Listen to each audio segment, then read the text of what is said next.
olduğu bölgenin üstüne çıksanız oradaki çekim gücü dünyanın üstünden çok daha yüksek. Ve orada zaman daha yavaş akacaktır güneşte birisi yaşayabilseydi. Ya çok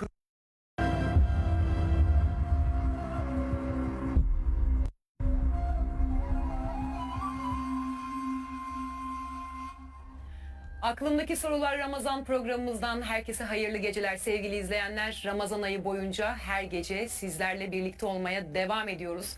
Bu gece de stüdyomuzda Profesör Doktor Caner Taslaman hocamızı ağırlıyoruz sevgili Emre Dorman hocamızla birlikte ve İslam ve bilim konusunu konuşacağız. Değerli hocam hoş geldiniz. hoş bulduk. Nasılsınız? Biz iyiyiz Allah'a şükür. Sizler nasılsınız? İyiyiz Allah'a şükür.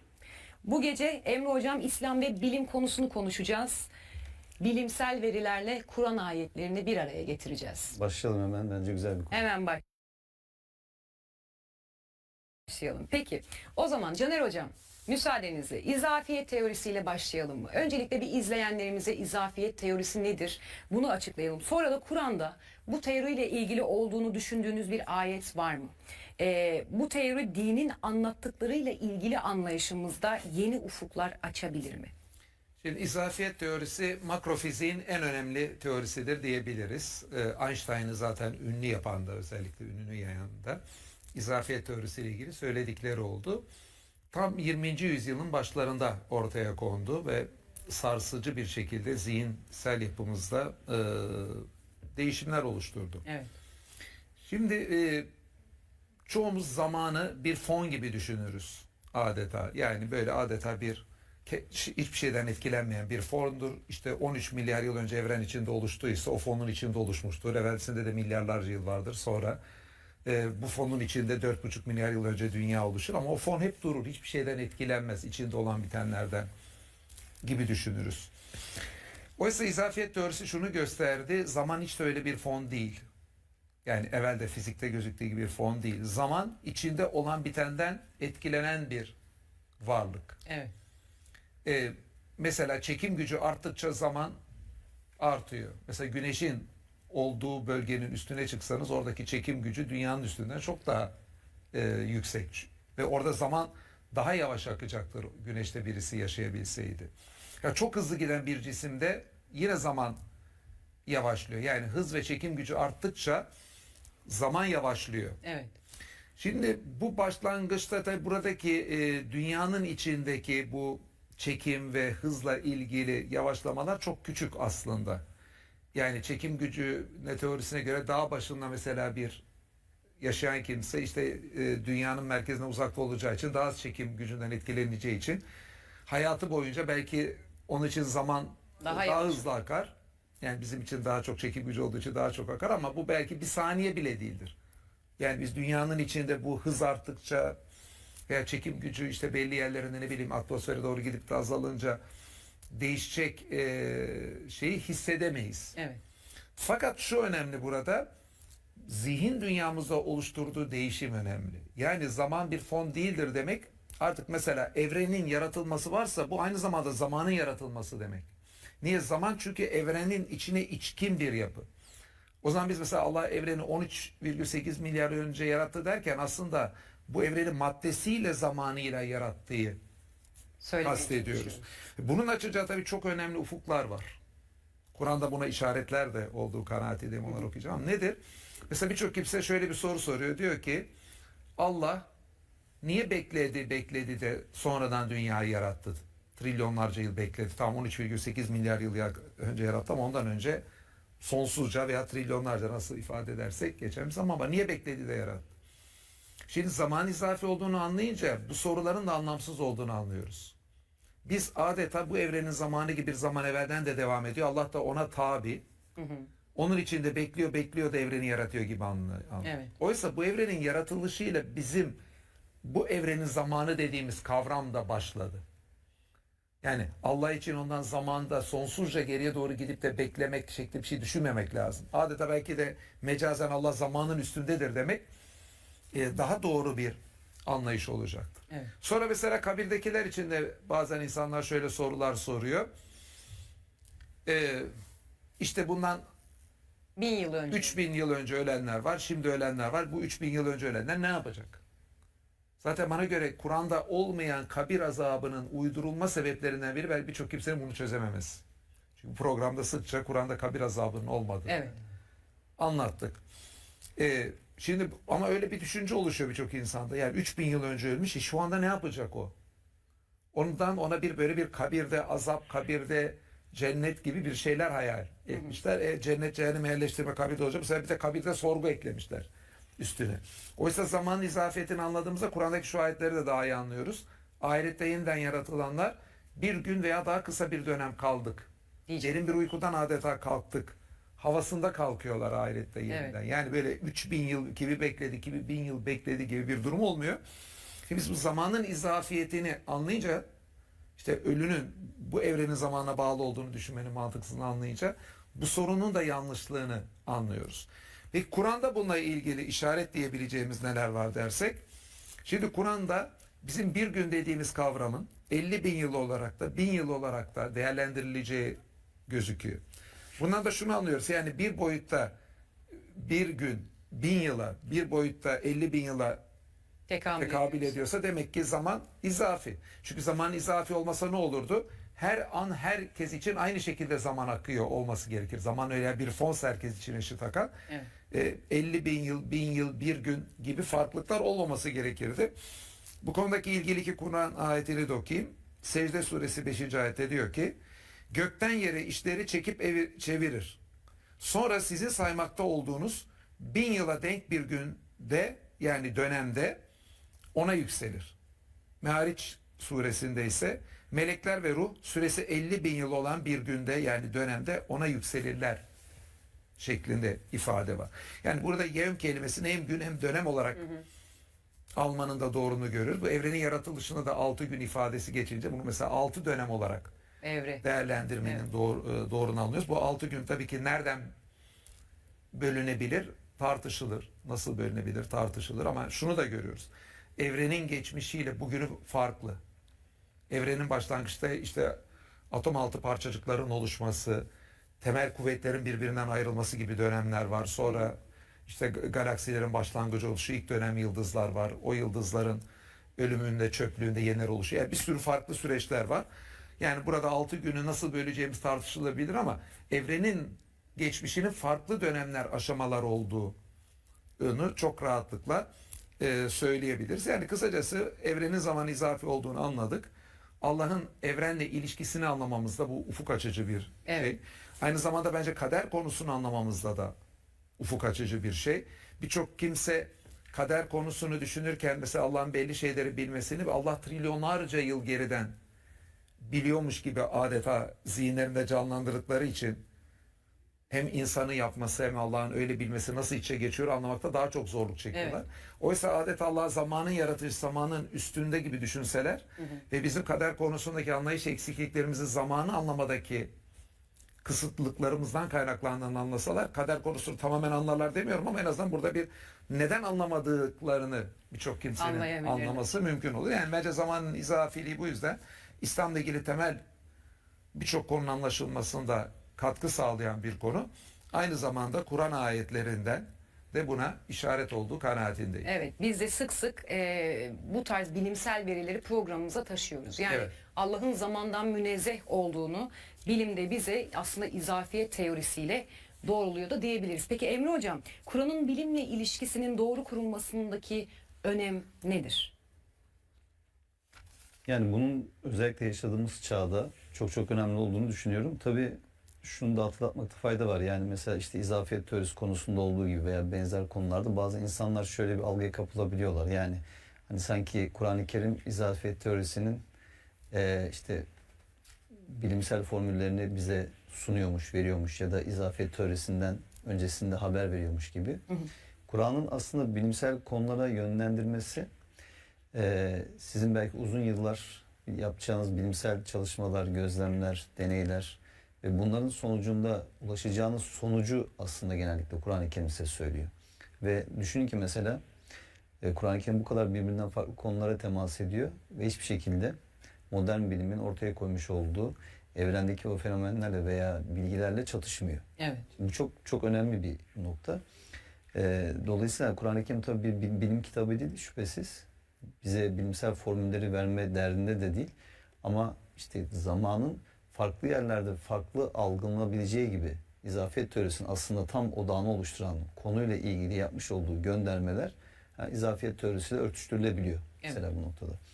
Şimdi tabii aslında bilim ve teknoloji çağında yaşıyoruz.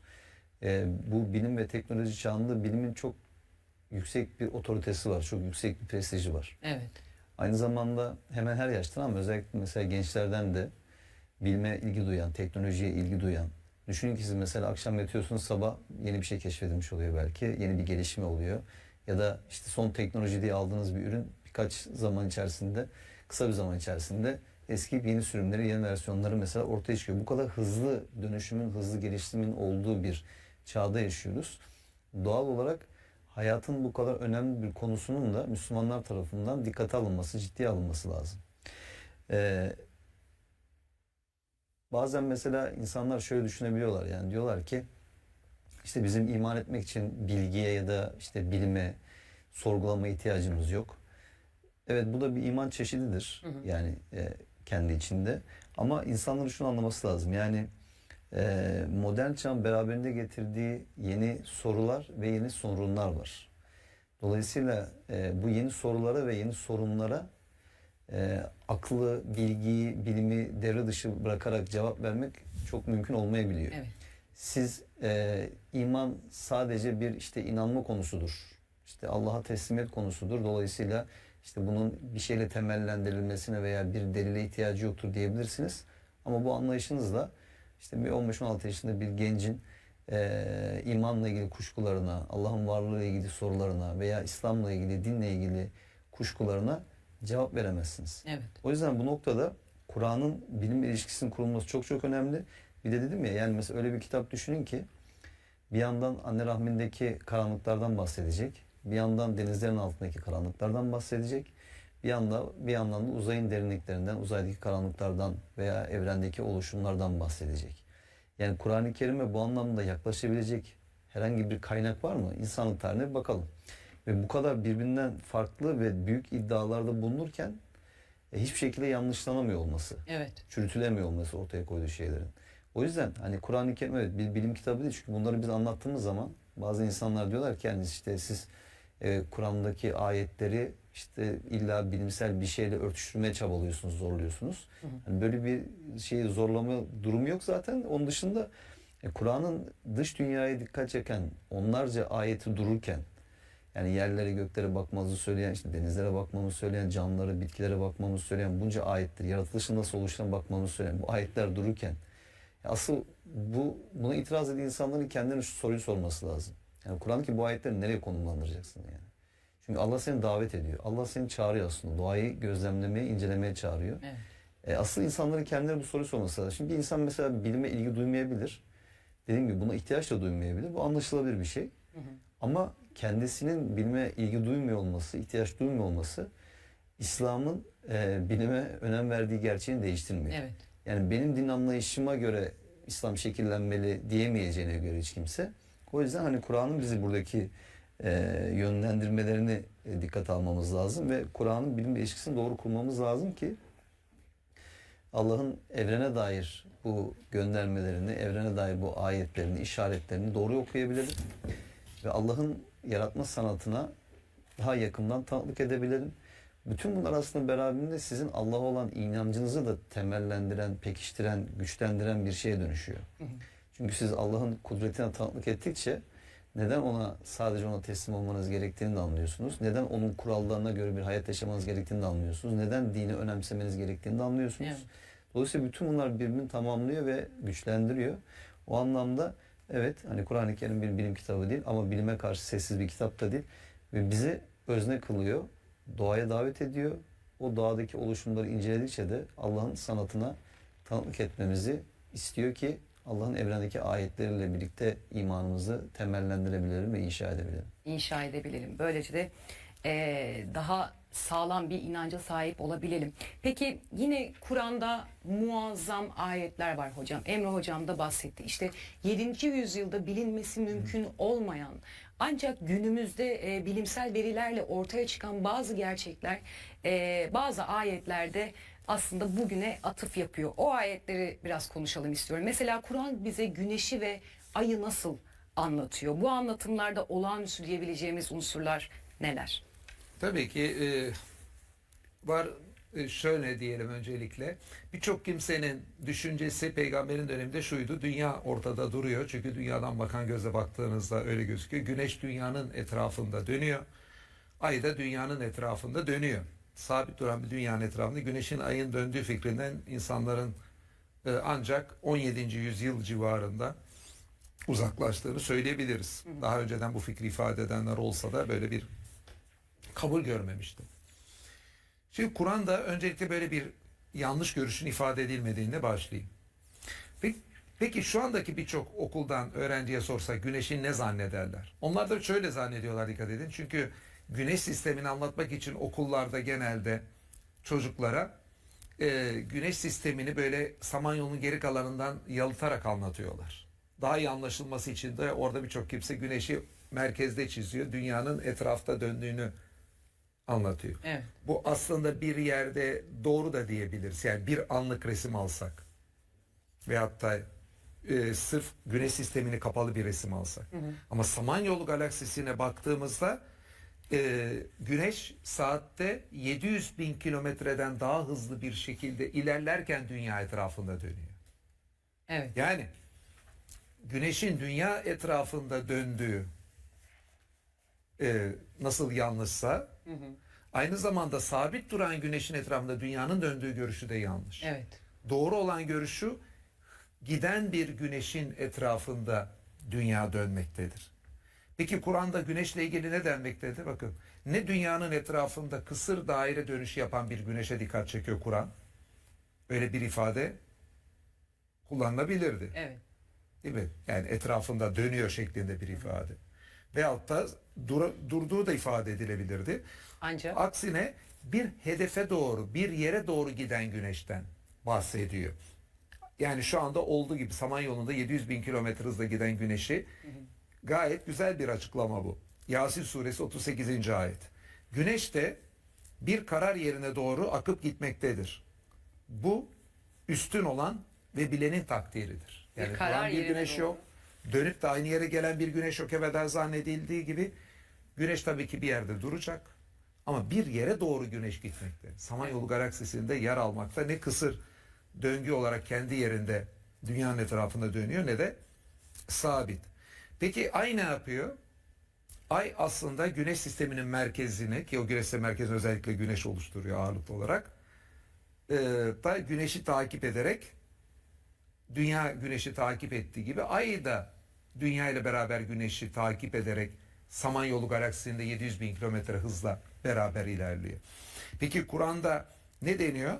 Şems suresi 1. 2. ayette 1. ayet diyor ki işte güneş ve onun parıltısı. Güneş ve onun parıltısına dikkat çekiyor. 2. ayet diyor ki ve işte onu izlediğinde ay. Ondan sonra onu izleyen aya dikkat çekiliyor. Bakın ayetlerde güneş de ayı izliyor, ay da güneşi izliyor demiyor. Evet. İkisi birbirini izlediğinde. Ayın güneşi izlemesi bir dikkat çekiyor. Gerçekten de Samanyolu galaksisinde hareket eden bir güneşi ay izlemekte. Bunun yanında astronomi ile ilgili kelimelerin Kur'an'da matematiksel bir ölçüyle geçtiklerine de dikkat çekmemiz lazım. İşte evvelden demişizdir. Bir gün kelimesi işte 365 defa geçiyor. evet. Ama güneş, ay ve güneş ay takvimi ile ilgili kelimeler de Kur'an'da belli bir ölçüde geçiyor. Mesela ay dünyanın etrafındaki dönüşünü 27 günde tamamlar. Kamer, gökteki ay. Senenin bölümü olan ayla karışıyor bazen. Kur'an'da 27 kere geçer kamer kelimesi.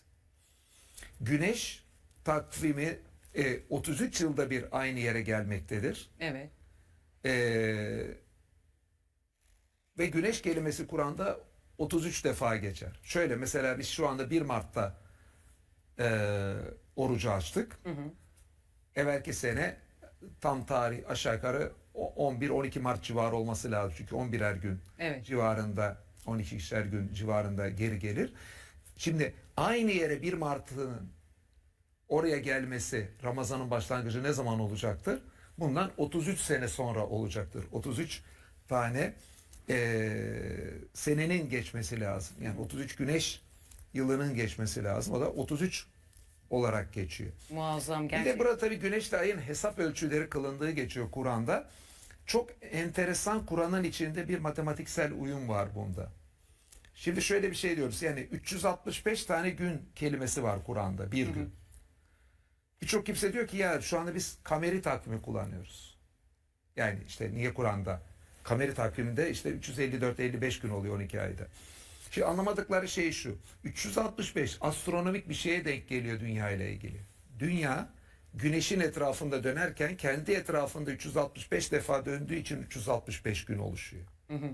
Peki ay takvimi nedir? Bu oluşurken ay dünyanın etrafında 12 defa dönüyor. Bir ay yıl oluşuyor.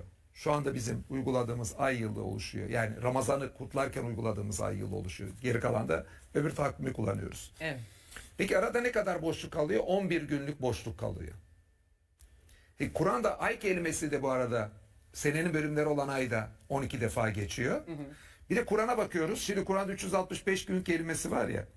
Şimdi 12 tane de ay kelimesi var.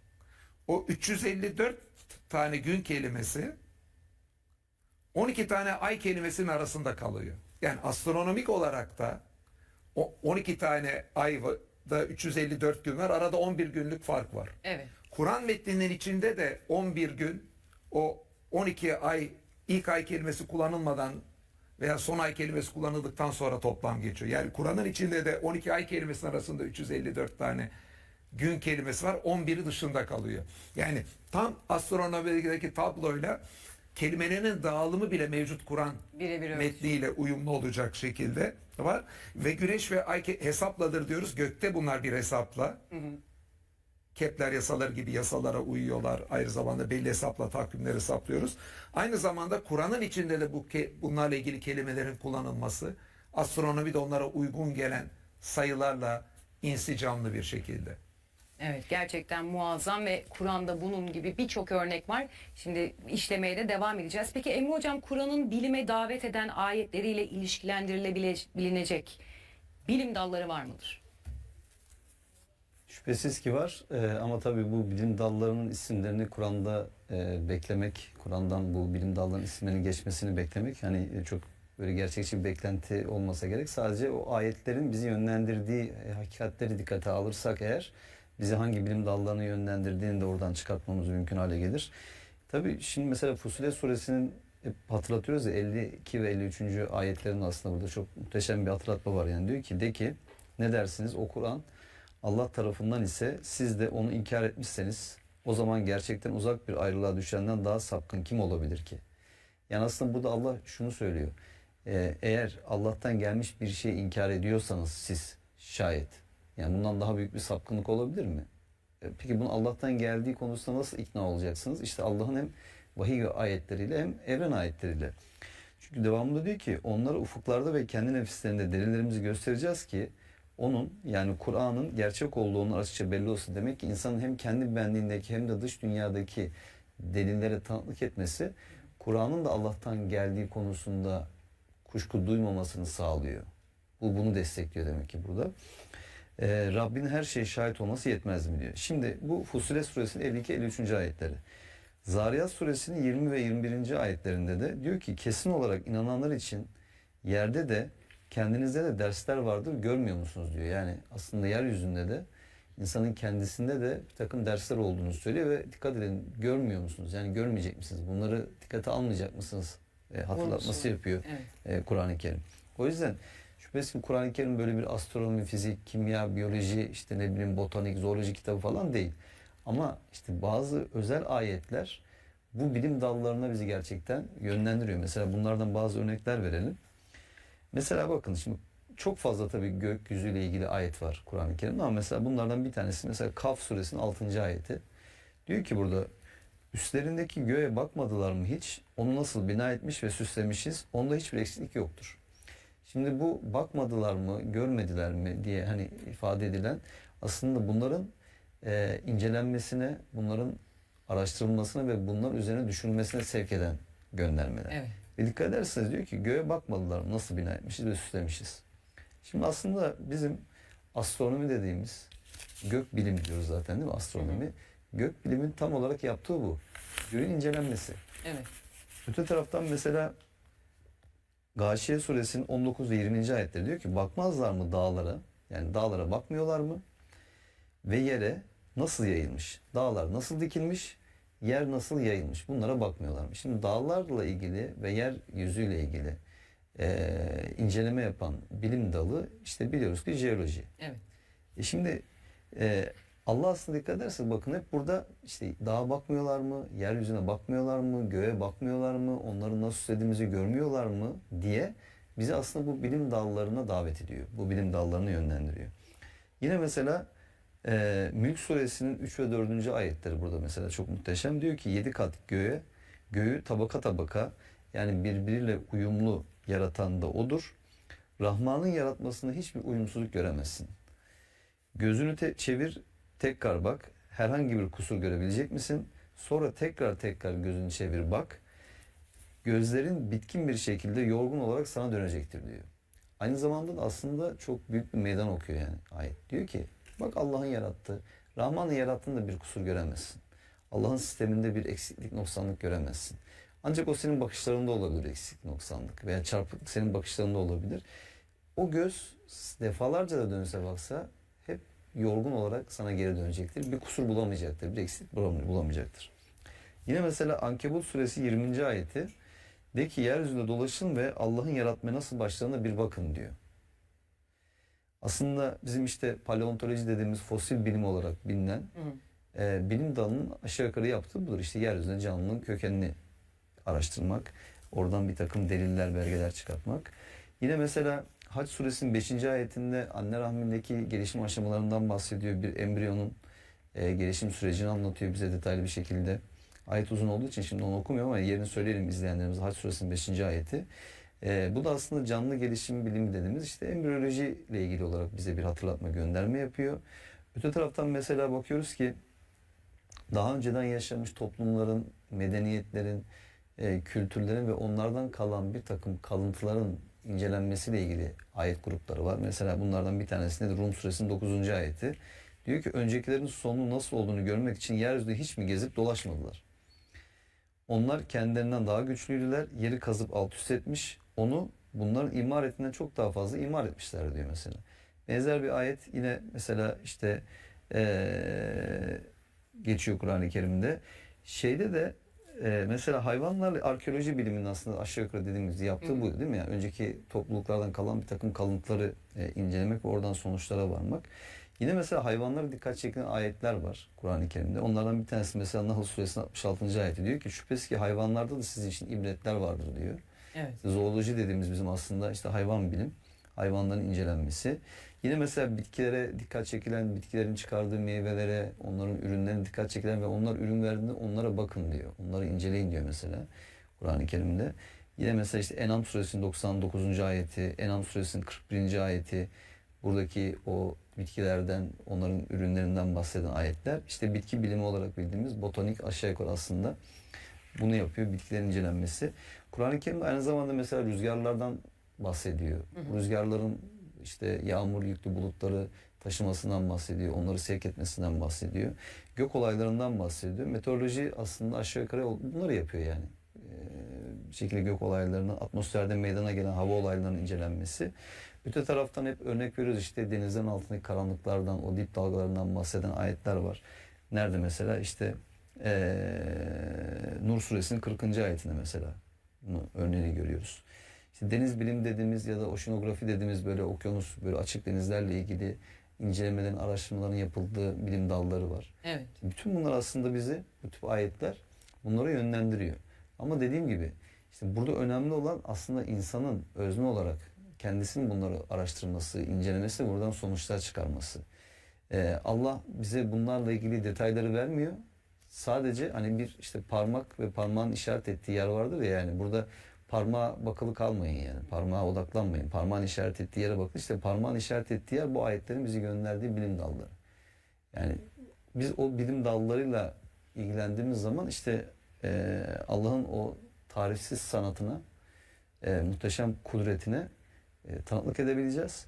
Ve aynı zamanda işte İslam'ın bilime bakışı, Kur'an'ın bilime bakışı, Müslümanların bilimle nasıl bir ilişki kurması gerektiğiyle ilgili olarak da aslında bu tip ayetler muhteşem bir temellendirme yapacak diye düşünüyorum. Evet, yani üstelik bu teknoloji çağında bu bilimsel ilerleme bu kadar hızlı devam ederken nasıl 8. yüzyılla 13 hatta 14. yüzyıl arasında bilimin meşalesi Müslümanların elindeydi. İşte belki de bu ayetler referans alınarak bilim yapıldı. Belki de bu ayetler referans alınarak Tabii. dünyaya bakıldı. İşte jeoloji, işte astronomi, botanik vesaire bilim dalları ortaya çıktı. Şimdi gelişen teknoloji... Dediğin gibi tabii söyleyeyim. Zaten onu Müslüman bilim insanlarının birçoğu da Kur'an'ın ayetlerinden ilham alarak bilimsel konulara girdiğini söylüyor. Evet. Battani'nin buna benzer ifadeleri var. Biruni'nin buna benzer ifadeleri var. Ben Ali İmran suresindeki işte 190. ayetle bilime motive oldum anlamına gelecek ifadeleri var. Yani dediğin açık ifadeleriyle söylüyorlar Evet. zaten. Biruni gibi, Battani gibi, Heysem gibi. Yani kendi çağında dünyanın en önemli bilim insanları diyebileceğimiz kimseler. Evet. Peki şimdi teknolojik gelişmelere yakın dönemde bu yapay zekaların üretileceği, dünyayı bunların kaplayacağı, kök hücrelerden insanlara yedek organ üretileceği konuşuluyor hocam. Bunlar yepyeni bir sosyal yapı ortaya çıkarmaz mı? Bu gelişmeleri siz dinler açısından nasıl değerlendiriyorsunuz? Şimdi bu aslında sosyolojik açıdan da çok önemli bir konu. Yeni oluşacak toplumsal düzenin incelenmesi, dinin rolünün buradan değişip değişmeyeceği hususu. Tabii belli bir ortam oluşmadan, tamamen oluşmadan şu anda da oluşuyor kısmen. Yani onu tahmin etmek de o kadar kolay değil. Öncelikle onu söyleyeyim. Yani tarih boyunca birçok sosyoloğu gördük. Dinler ortadan kalkacak falan dedi. Bayağı ünlü sosyologlar. Hepsi de tahminlerinde yanıldı. Dinin etkinliği kitlelerde hala çok güçlü bir şekilde devam ediyor. Evet. Şimdi neler olabilir tahmin etmek lazım. Yani şimdi bu tabii ki sırf dinlere bağlı da değil. Yani eğer ki yapay zekalar birçok kimsenin işini devralırsa işte birçok kimsenin işsiz kalması tehlikesi var. Ekonomik böyle bir sıkıntılar var. Ama işin doğrusu buradan yapay zekalarla üretimler daha verimli olup ülkeye büyük bir artı değer getirip bu ferahlık, insanlık bir bolluğu paylaşma durumuna da geçebilir. Evet. Yani burada aslında yapay zekaları veya diğer sistemleri nasıl bir ahlaki yapıyla kullanılacağı, ekonomide nasıl bölüşümün yapılacağı da çok önemli. Şöyle bir duruma da geçirebilirsiniz insanlığı. Yapay zekalar işlerin çoğunu aldı. Artık her insan bir haftada saatle çalışacak. İhtiyacı olan 5 saat, ihtiyacı daha çok olan 10 saat falan. Böyle daha sınırlı, daha az insanlar çalışarak daha çok düşünmeye, daha çok evreni gezmeye vakit ayırabilir ki bana göre bu din açısından da makbul. Kur'an insanları yeryüzünü gezmeye, akıl yürütmeye, yaratılış üzerine düşünmeye davet ediyor. Yani diyorsunuz ki aynı zamanda insan hayatını kolaylaştırıp insanın üzerinden iş yükünü alıp insana daha zaman alanı açabilir de bu gelişmeler. Tabii ki mümkün, bu potansiyeli var ama tabii insanların nasıl yönlendireceği de önemli. Yani yapay zekaları elinde o teknolojiyi tutan güçler, dünyanın geri kalanını sömürmek, hatta savaşlarda yapay zekalardan ordular kurup da yerleri işgal etmek için bunu kullanmaya kalkarlarsa birileri, yani yapay zekayla getireceği hayırdan bir anda şehrin daha çok olduğu bir durumla da karşılaşabiliriz. Evet. Yani bu teknolojinin nasıl değerlendirileceğini bilmiyoruz. Mesela işte Einstein'ın yine bulmasıyla atom çekirdeğindeki enerjiyi anladık. Buradan atom bombası bir iki defa kullanıldı. Evet. Ya nükleer savaş çıksaydı, ya E=mc² bulmamız dünyanın kabusu olabilir. Yani nükleer savaş, Küba krizi gibi krizde dünya direkten döndü. Yani hani 2 atom bombasıyla bir bedel Japonya'da önlendi ama yani milyar insanından fazla insanı yok edecek kadar dünyada nükleer silah var Evet. mevcut. Yani bir delinin bir şey başlatırsa ne olacağını Bilmiyoruz. yani kimsenin tahmin etmesi mümkün değil. Yani imkansız değil böyle bir şey. Çok zor. Evet. Herhalde herkes akları peynir ekmekle yemedi diyoruz ama işte dediğim gibi Küba krizi gibi geçmişte direkten döndüğümüz olaylar var. Yani demek istediğim şu, teknolojiyi kullanırken etiğinizin, ahlaki yapınızın nasıl olduğu, onu nasıl kullandığınız da çok önemli. Hırsla birilerinin eline geçerse o teknolojiler, savaşçı, işgalci ülkelerin sadece çıkarı vardır. Diyen ülkelerin sadece çıkarı var. Bazen bu programlarda ifade ettim. Olabilecek bana göre en ahlaksız ifade. Çünkü Evet. ülkenin çıkarı vardır ne demek? ülkeler ahlaki prensipleri gözetmezler demek. Ama bu niye büyük felaket? Çünkü ülkeler dediğimiz şey, devletler aslında bildiğimiz en büyük güç. Bir merkezi ordular var, polis teşkilatlar var, istihbaratlar var. Gereğinde bu yapının ahlaki hiçbir prensip tanımayıp sadece çıkar tanıyacağını söylemesi herhangi bir mafya babasının veyahut da işte bir soygun çetesinin menfaati için ahlaki ilkeleri bir kenara itmesinden çok daha korkunç Elbette. sonuçları açacaktır. Sonuçta bir soygun çetesi kaç yeri soyabilir? Ama gördük, bazı terörist devletler, işte siyasi konulara çok girmeyeyim, ülkeleri komple talan ettiler. Evet. Hangi soygun çetesi Suriye'de yapılan şu soyguna benzer bir soygun, bilmem kaç milyonun öldürülmesini, o kadar kaynağın yağmalanması, Irak'ta yapılanlara benzerini bir soygun çetesi yapabilir mi? Yapamaz. Ama çıkarı ahlakın üzerinde gören devletler yapabilirdi, yaptı. Evet. İşte Yani Filistin- yapay zekalarla mevcut teknolojiyle ilgili de aynı sorun var. Yani bunları üreten, bu teknolojiyi elinde tutan ülkelerin ahlaki prensipleri çiğneme ihtimalleri ne kadar? Bunları ne kadar insanlığın hayrına kullanacaklar, ne kadar şerre kullanacaklar? İşte yoksa bunlarda insanlığın lehine olacak da bir potansiyel var. Şimdi sonuçta dinin yeri, yani dinin, yani şöyle bir şey bazıları zannediyor. İşte yapay organlar alınıyor, işte insanların çalışma saatlerini diğeri devralıyor falan. Dinlere hiç yer kalmayacak mı diyor, düşünüyor da. O zaman ben de soru söylüyorum. Dinler, insanlar fazla çalıştığında dinin lehine olan ne? Mesela insanlar sabah 9'dan akşam 5'e kadar çalışıyorlar. Yapay zekaları şimdi devreye soktuk. Haftadaki çalışma saatleri, işte haftada 2 gün 5'er saate indi mesela, 10 saate. Evet. Şimdi bunun dine gelebilecek zararı ne olabilir ki? Veyahut da organlar, demin bahsettiğimiz kök hücrelerden organlar oldu. Dünyada gerçekten çok organ nakli bekleyenler var. Evet.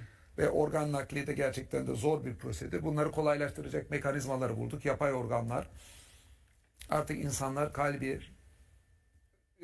teklediğinde, karaciğeriyle ilgili bir sorun yaşadığında, böbrekte böyle yapay organlar kullanacak. Yani insan ömrü uzayacak falan. Peki dine bunun ne tip bir zarar var, insan ömrünün uzamasının? Hiçbir zararı yok.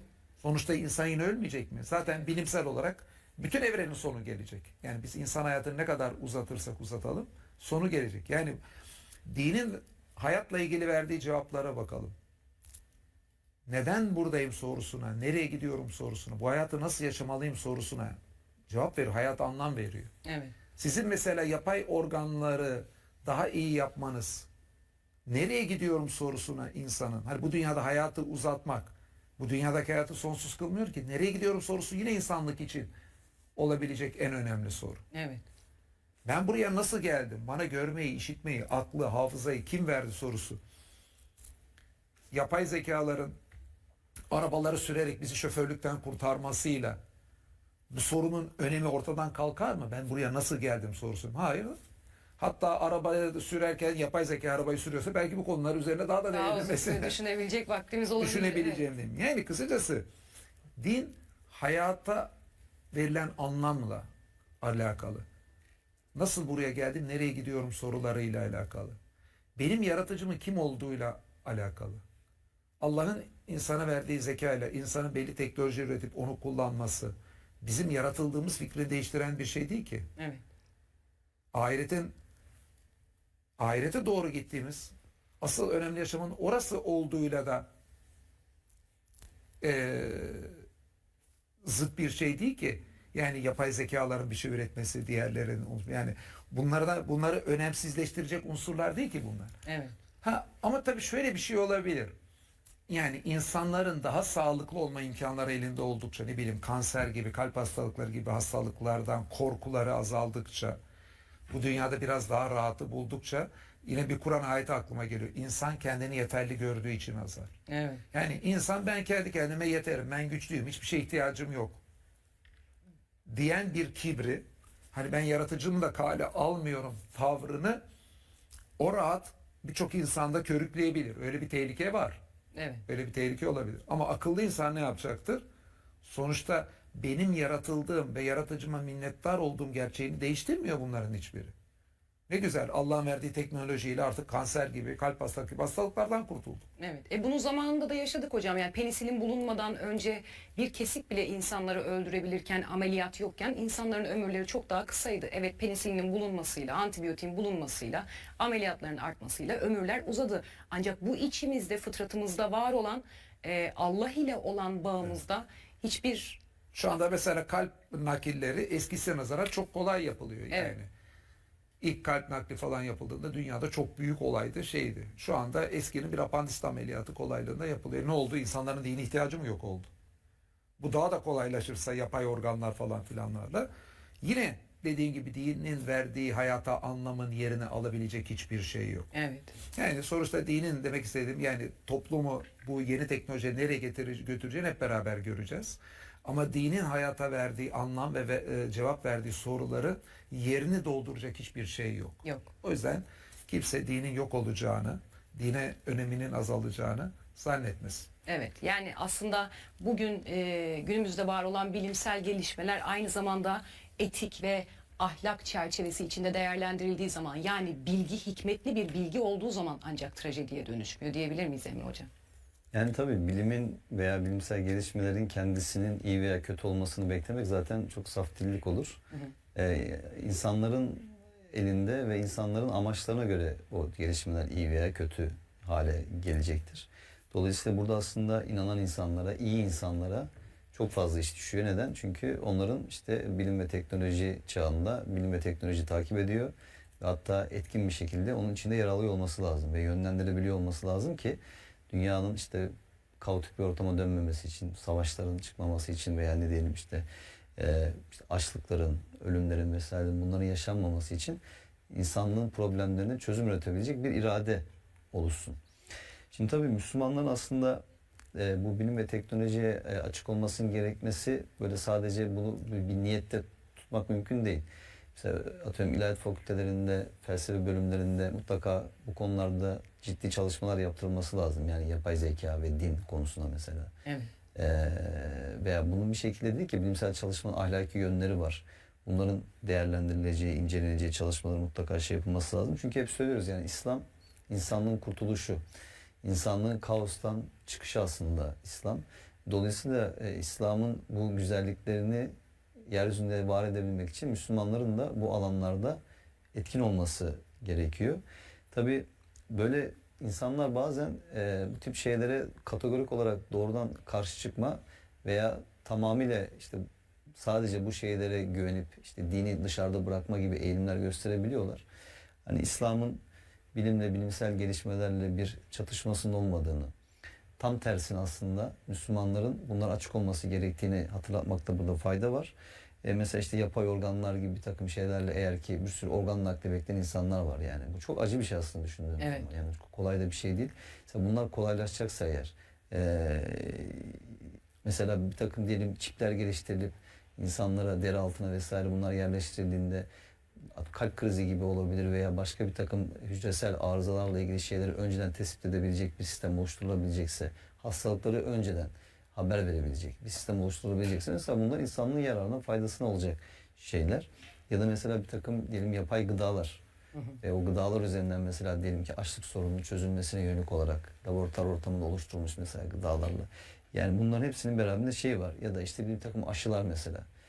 Böyle yeni üretilen bir takım işte ortaya çıkan mikroplar, virüsler, bunlara yönelik mesela işte bağışıklık sistemini koruyacak, güçlendirecek bir takım şeylerin yapılması. Bunların hepsinin beraberinde getirdiği şeyler var. Ya da mesela çok kritik, hassas bir takım ameliyatlar eğer ki yapay zeka desteğiyle veya robotik cerrahiyle mesela daha kolaylaştırılacaksa hani bir Müslümanın bu tip şeylere karşı çıkmasını gerektirecek bir şey yok. Evet. Ama dedik ki başta yani bilimin kimin elinde hangi amaçla kullanıldığı, teknolojik gelişmelerin ne amaca yönelik olarak gerçekleştirdiği burada önemli. Siz burada dünyanın sonuna getirmek için çabalayabilirsiniz. İnsanlığın sonunu getirmek için de çabalayabilirsiniz. Yeryüzünü daha yaşanılmaz bir yere dönüştürmek için de çabalayabilirsiniz. Tam tersi için de yeryüzünü bir barış yurdu kılmak için de çabalayabilirsiniz. O yüzden hani burada iyi insanların ve özellikle inananların, Müslümanların hemen her anlamda, her alanda etkin ve aktif olmaları gerekiyor ki en azından İslam'ın o beraberinde getirmiş olduğu güzelliklerin insanlığa anlatılabilmesi ve yaşatılabilmesi noktasında da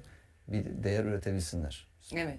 Yani insanı yaşatmaya yönelik bir din olan İslam'ın insanı yaşatmaya yönelik olan gelişen bu bilimsel konjonktürde herhangi bir itirazı elbette ki Tabii ki. olmayacaktır. Beklenildiği gibi. Peki o zaman insanın tüylerini diken diken eden ayetlerle devam edelim mi hocam? Kur'an'ın denizlerle ilgili ilginç izahları var. Tabii. Bize neler söyler Kur'an denizlerle ilgili? Şimdi Hazreti Muhammed'in Mekke'de, Medine'de deniz kenarında yaşamadığını ve buna rağmen Kur'an'da birçok denizle ilgili ifade olduğunu hatırlatarak başlayalım. Evet. Bu da niye söylüyorum? Birçok kimse Kur'an Hazreti Muhammed'in bakış açısıyla yazılmış. O dönemin bakış açısıyla yazılmış bir kitap olduğunu zannediyor. Oysa tamam denize gitmiş görmüş olabilir. Yani çünkü Mekke'den özellikle deniz çok da uzak değil. Cidde'nin orada. Ama deniz kenarında hiç yaşamadı. Kur'an 6000 küsur ayet Kur'an'da işte deniz kelimesi el-bahr takısıyla, belirlilik takısıyla 32 defa geçiyor. El-ber takısıyla kara kelimesi işte 12 defa geçiyor. Bunun çoğul ifadeleri formlarını da alırsak diğer formları 40'ın üzerinde deniz ifadesi geçiyor. Bakın 6000 küsur ayette bu oldukça yüksek Bir rakam. bir Evet. meblağa geliyor. Ve bunu yaparken Kur'an'da bakıyoruz denizle ilgili Hz. Muhammed'in döneminde bilinmesi mümkün olmayan ifadeler var. Hatta bir de başka bir enteresan bir şey var. Bakıyoruz el-bahr kelimesi yani yani Türkçe İngilizceden şöyle düşünebilir. The sea kelimesi belirlilik takısıyla. Kur'an'da 9 defa elber kara kelimesiyle beraber geçiyor. Görüyoruz ki bu kelimeler özellikle Kur'an'da kara ve deniz diye bu formlarıyla ilişkilendiriliyor. Sonra kelimelerin bu formlarına baktığımızda şunu görüyoruz.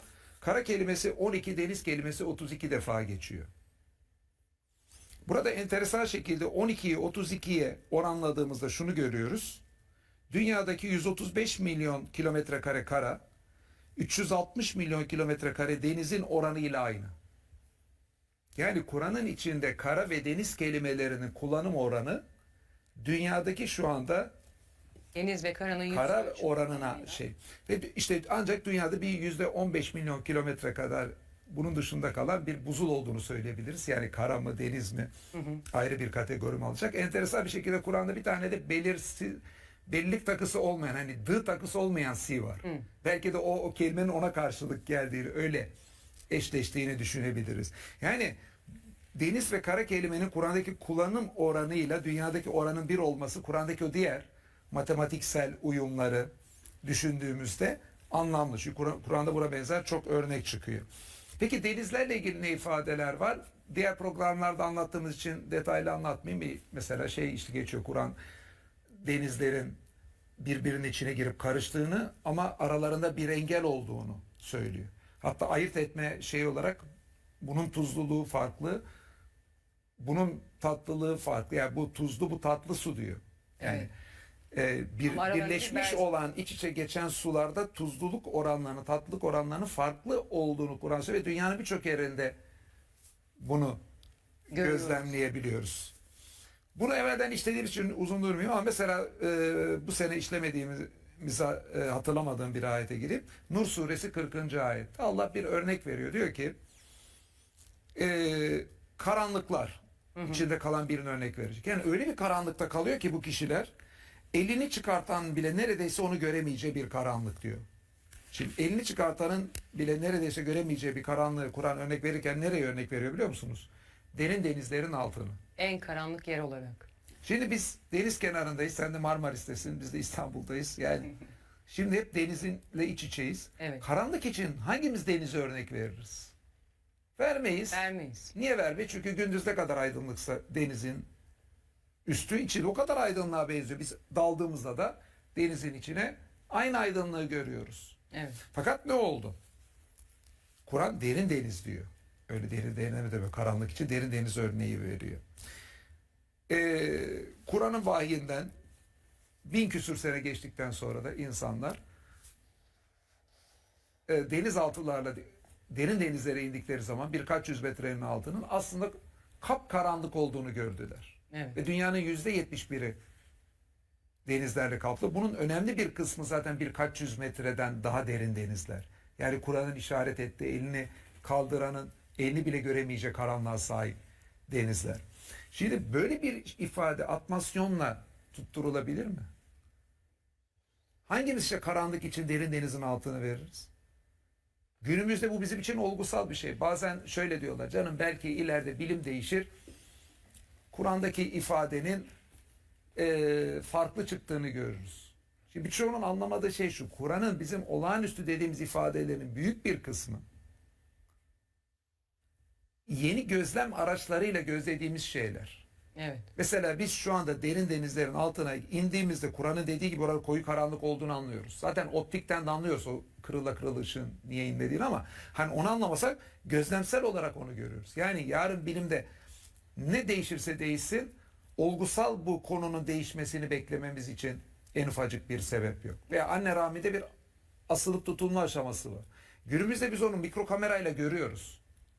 Yani bilimdeki herhangi bir gelişme gözümüzle artık kamerayla gördüğümüz şey değişmesini beklettirecek bir şey değil. Veyahut da işte gökyüzünü korunmuş tavan kıldık diyor Kur'an. Evet. İşte uzaydaki zararlı ışınları mevcut gözlem araçlarıyla biz artık tespit edebiliyoruz. Dünyanın merkezindeki manyetik alandan kaynaklanan Van Allen kuşaklarının, atmosferin onları süzdüğünde bunların dışında olan zararlı ışının buraya inmediğini, alta inmediğini uzayın dışındaki araçlarımıza pekala tespit edebiliyoruz. Yani Kur'an'ın olağanüstülükte dediğimiz birçok ifade bugün bizim için bir gözlem meselesi. Modern gözlem aletleriyle, deneylerle biz bunları tespit ettik. Evet. Kur'an dişi arıya dikkat çekiyor. İşte kovan yapmakta, bal yapmakta, petek yapmakta. Biz bugün büyük büyüteçlerle bile baksak o işçi arıların dişi arılar olduğunu görebiliyoruz, tespit edebiliyoruz. Evet. Yani burada bu vesileyle de bu bazen bir itiraz olarak bunu söylüyorlar. Bilim değişirse ya bunlar da değişirse diye. Yani bu gereksiz bir şüphe. Yani Kur'an olağanüstülükler olarak anlattıklarımızın çoğu bugün bizim için yeni araçlarla gözlem unsurlarına dönüşmüş vaziyette. Ama 7. yüzyılda bu ifadelerin söylenmesinin olağanüstülüğünü bu ortadan kaldırmıyor. Hatta bunu anlamamızı, daha iyi Sağlıyor. anlamamızı sağlıyor. Geçmişe baktığımız zaman bilimin değiştiği zamanları da görüyoruz Emre Hocam. Yani henüz daha evrenin genişlediği bilinmiyorken de Kur'an evrenin genişlediğini yazıyordu. Halbuki çok yakın bir tarihe kadar insanlık işte evrenin bir başı ve bir sonu olmadığını, ezel ve ebedi olacağını düşünürlerken biz bu genişlemenin bir başı ve bir sonu beraberinde getirdiğini öğrendik bilimle. Bunu bilmiyorken de Kur'an evrenin genişlediğini söylüyordu bize. Yani şimdi tabii Kur'an-ı Kerim'in böyle dedik ya bu dev iddiaları aslında sadece kendi dönemi için inmiş bir kitap olmadığının da en büyük göstergesi. Öte taraftan bir insan veya işte bir insan topluluğu tarafından yazılmasının da mümkün olmayacağının en güzel örnekleri ve göstergesi oluyor. Neden? Çünkü kendi çağında bilinmesi mümkün olmayan şeylere gönderme yapıyor Kur'an-ı Kerim. Neden? Çünkü kıyamete kadar bu kitap geçerli olacak. Ve kıyamete kadar geçerli olacak kitabın her dönemde insanları ikna edecek şekilde bir takım deliller barındırması lazım. Mesela insanlar bazen şunu soruyorlar, işte peygamberimize neden daha önceki peygamberlere verilen tarzda bir takım mucizeler verilmedi? Ayet bunu söylüyor. Ama Allah cevabını da veriyor. Diyor ki onları yalanlamış olmaz. Yani aslında peygamberimize verilen mucize, Kur'an-ı Kerim bizzat kendisi, daha önceki bütün nebi ve resullere verilen mucizelerin hepsini toplasanız hepsinin ötesinde, hepsinin üzerinde. Ve her zaman o geçerliliğini koruyan bir mucize bu. O yüzden diyoruz ya Kur'an-ı Kerim karşı konulmaz bir mucize. Yani öyle kitaplardan bir kitap değil. Herhangi bir insan tarafından yazılmış bir kitap değil. Ya da işte editörleri olan bir kitap değil. Tekrardan ele alınmış, genişletilmiş baskısı olan bir kitap değil. Yani Kur'an-ı Kerim Allah'tan vahyedildiği şekilde korunması ve insanlığa kıyamete kadar, o son saate kadar geçerli olacak tüm bu hükümleri, tüm bu hakikatleri, gerçekleri, insanın varoluşsal sorularını, bütün bunları barındırması sebebiyle çok büyük bir mucize zaten. O yüzden hani işte denizlerin altından bahsediyor. Evet, o dönemde kimse bilmiyordu bunu. Ama bu dönemde biliyoruz. İşte biz bu dönemde buna tanıklık ettik. Belki de şu anda bizim tam keşfedemediğimiz, fark edemediğimiz bir takım hakikatler var. Ve zamanla onlar daha da açılacak. Ama hani son 200 yıl ama özellikle son 100 yıla baktığımız zaman bilimin belki de insanlık tarihinde olduğunun çok çok ötesinde hızlı bir şekilde ilerlediğini görüyoruz. Evet. Yani bu kadar mikrodan makroya kadar birbirinden farklı konularda bilimsel verilerle Kur'an'ın öğretilerinin çatışmıyor olması, yani zaten bir insanın Kur'an'a iman etmesi için gerçekten çok büyük bir dayanak aslında, çok büyük bir delil. Ama bu biraz da tabii insanın kalbinin buna açık olmasıyla alakalı bir mesele. Yani siz kendinizi şartlarsanız, ön yargılı yaklaşırsanız, böyle bir şey mümkün olmayacağını düşünür ve bunu iddia ederseniz, orada Kur'an'ın ne dediğinin bir önemi kalmıyor zaten. Çünkü Evet. sen zaten inanmamaya şartlamışsın, programlamışsın kendini. Hani Kur'an-ı Kerim'de bunun örneği de var. Bizi ikna etmek üzere her ne delil getirecek olursan ol, biz yine de sana iman etmeyeceğiz diyorlar. Ya da işte bazen peygamberimizden mesela şey beklentisi oluyor, işte İsra suresinde görüyoruz bunu, işte göğe yükselmeli değil miydi? Okuyacağımız bir kitabı bize indirmeli değil miydi? İşte beraberinde melekler olmalı değil miydi? Hazineler, sular fışkırmalı değil miydi? Hep böyle sıralı şeyler bekliyor. Neden? Aslında yokuşa sürmeye çalışıyorlar işi. Dertlere inanmamak. Evet. Yani inanacak insan zaten hani gerçek anlamda bir şeyleri üzerine düşünür. Ya da bir melek elçi beklentisi var insanların, bakıyoruz. Niye? Çünkü eğer melek elçi gelse, o bir melekti, biz insandık. Biz ona uymadık, uyamadık. Diyecek. Bahaneler olsun diye insanların. Allah bunun da cevabını veriyor, bakın. Diyor ki yani biz onlara gökten elleriyle tutacakları ve okuyacakları bir kitap indirmiş olsaydık bile onlar yine de iman etmeyeceklerdi diyor. Unlimited social media and YouTube shorts from Voxy Mobile is fab. Check this out. And this. Have you seen this? Bit weird. The fun never ends with unlimited social media on Voxy Mobile. Selected social apps in UK. TNCs apply. O yüzden hani burada insanın dediğim gibi samimi bir şekilde gerçekten anlamaya ve iman etmeye niyeti varsa, böyle bir talebi varsa, Allah da o talebine göre onun imanını nasip ediyor. O yüzden Kur'an'a samimi yaklaşan bir insanın Kur'an'ın bu muhteşemlikleri karşısında ona hayran olmaması bence asla mümkün değil. Mümkün değil, değil mi? Evet, mesela Kur'an'da En'am suresi 125. ayette göğe yükselenin göğsünün daralmasından bahsediliyor. Bu ayet bize ne anlatıyor hocam? Şimdi Kur'an'ın birçok olağanüstü ifadesi var. Burada bence bunları teker teker gündeme getirip anlatmakta da böyle fayda oluyor. Çünkü bir sürü şey var diyecek. Peki nelerdir diye soruyorlar. Evet. Bunları bence teker teker anlatmak önemli. Fakat sonuçta şunu da unutmamak lazım. Önemli olan durum Kur'an'da bu kadar çok şeyin bir arada olması. Yani dünya ile ilgili, evrenle ilgili, canlılarla ilgili, tarihle ilgili böylesine anlatımlar var. Bunu anlatan kitapta kelimeler matematiksel ölçüyle kullanılmış. Diğer taraftan baktığımızda çağını aşan ilkeler bu kitap koymuş. Aynı zamanda insanlara hayatın anlamını vermiş ve belki de hepsinden daha önemlisi Allah'ı en güzel şekilde, en mantıklı şekilde anlatıyor sıfatlarıyla. Ve insanların hayatının merkezine Allah'a koyup Allah'la o bağı kurduruyor. Ve bütün bunların hepsi tek bir kitapta oluyor. Şimdi bu çok önemli. Evet. Ve burada nokta olarak bir sürü olağanüstü ifade var. Bunlardan bir tanesi dediğin. Yani En'am suresi 125'te başka bir konuyla ilgili benzetmede bu geçiyor aslında. Yani ana unsur değil göğe yükselme. Yani Allah saptırmayı dilediğini de göğsünü öylesine daraltır ki, sapacak kimsenin göğsü öyle daralır ki diyor. Sanki o göğe yükseliyormuş gibi olur.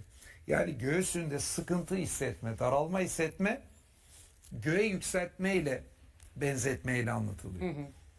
Şimdi göğe doğru biz yükseldiğimizde böyle bir sıkıntı oluyor mu, ona bakmak lazım. Peygamberimizin döneminde kimse balonla göğe yükselemiyordu. Balon diye bir şey yoktu. Evet. Ya da uçak Yani yoktu. göğe yükseldikçe içinde insanların bir sıkıntı olacağını gözlemlenebileceği bir olay yok. Belki bir ferahlık gelecek, temiz hava gelecek diye düşünebilir. Yani pekala yükseldiği zaman. Oysa gerçekten de şunu görüyoruz. Şimdi göğe yükseldikçe biz basınç azalıyor. Evet. Basınç azaldığı için kan işte kalbi de, vücuttaki organları da, göğüsteki bölgeyi de daha çok zorluyor. Aynı zamanda oksijen azalıyor.